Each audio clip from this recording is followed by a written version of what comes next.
Hi guys, mao din ni siya day. Mao din ni siya na guys.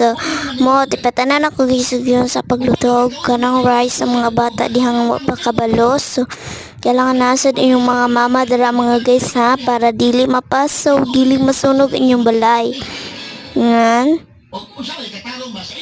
Kung kumukulo na siya guys is bubuksan muna and then wait for us din guys. Yan. Tapos na yung kumukulo guys. Pakita na nun natin itong yung ano yung paano ko dito sa ilalim at yung kayo din guys para hindi tayo masusunog ang aming bahay. Ganyan guys.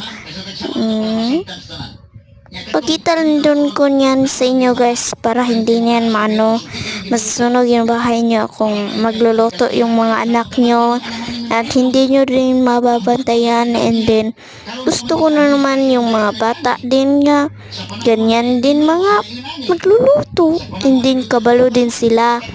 Ako malaki na ako, may edad na ako, tinuturuan din ako ng mga magulang ko. Sana din kayong mga bata kayo, tinuturuan din kayo. To guys, na sumusulod ng dugan ko yung lamigas guys. Pakita ko sa inyo guys.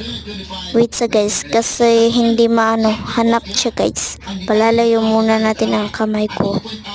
Ganyan. Na sumusulod sa aking dunggan. Iwan ko kung saan yung gikan. Inuwagtan siya guys.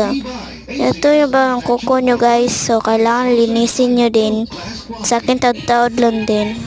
Yan. Andadamin natin yan guys. Para hindi Yan. Bilakyan na naman natin. So malinis natin ito. Bye bye. Love you.